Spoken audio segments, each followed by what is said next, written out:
Ռուսական Անատոլի Կոլոտկին լցանավը, որը տեղափոխում էր շուրջ 100,000 տոննա նավթ, ժամանել է Կուբա որպես մարդասիրական օգնություն։ Նավը ներկայումս գտնվում է Մատանաս նավահանգստում եւ սպասում է բեռնաթափման։ Վերլուծաբանների գնահատմամբ շուրջ 730,000 բարել նավթի մատակարարումը կարող է ժամանակավորապես մեղմել Կուբայում խորացող էներգետիկ ճգնաժամը, որը պայմանավորված է նավթի մատակարարման սահմանափակումներով։ Միաժամանակ Կուբայի իշխանությունները հայտնել են, որ պատրաստ են Ամերիկայի Միացյալ Նահանգների հետ ճկուն գործակցության, սակայն Վաշինգտոնը այդ քայլը դեռ բավարար չի համարում։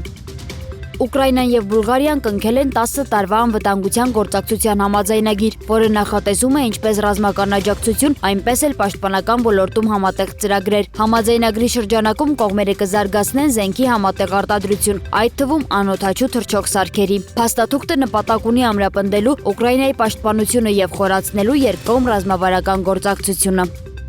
Լիբանանի հարավում տեղի ունեցած երկու առանձին միջադեպերի հետևանքով զոհվել է Ինդոնեզիայից ՄԱԿ-ի 3 խաղաղապահ, եւս մի քանիսը վիրավորվել են։ Յունիֆիլի տվյալներով մարտի 30-ին անհայտ ծագման պայթյունից զոհվել է 2 խաղաղապահ, իսկ նույն գիշերը մեկ այլարկի պայթյունից զոհվել է եւս մեկը։ ՄԱԿ-ի գլխավոր քարտուղար Անտոնիո Գուտերեշը հայտարարել է, որ խաղաղապահների դեմ հարձակումները միջազգային մարդասիրական իրավունքի լուրջ խախտում են։ Լիբանանում մարտական գործողությունների վերսկսումից ի վեր զոհերի թիվը անցել է 1200, այդ թվում երեխաներ եւ կանայք։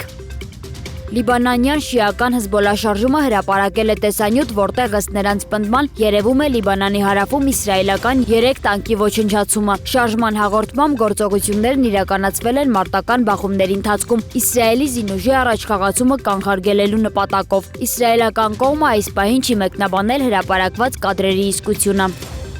Մեծ յոթնյակի երկրների տնտեսության եւ ֆինանսների նախարարները հայտարարել են, որ պատրաստ են ձեռնարկել բոլոր անհրաժեշտ միջոցները էներգետիկ շուկայի կայունությունն ապահովելու նպատակով։ Համատեղ հայտարարության մեջ ընդգծվում է, որ կարևոր է համակարգված միջազգային գործողությունները մեղմելու Մերձավոր Արևելքում հակամարտության տնտեսական հետևանքները եւ պահպանելու մակրոտնտեսական կայունությունը։ Ամերիկայի Միացյալ Նահանգներում բենզինի միջին գինն առաջին անգամ 2022 թվականի օգոստոսից ի վեր հասել է 1 գալոնի համար $4։ Ըստ վերլուծաբանների, սա ամենաբարձր ցուցանիշն է վերջին մոտ 3 տարվա ընթացքում։ Նշվում է, որ ամենաբարձր գները գրանցվում են Կալիֆոռնիայում, որտեղ վառելիքը շարունակում է մնալ առավել թանկ։ Գների աճը կապվում է համաշխարհային էներգետիկ շուկաներում լարվածության եւ մատակարարումների սահմանափակման հետ։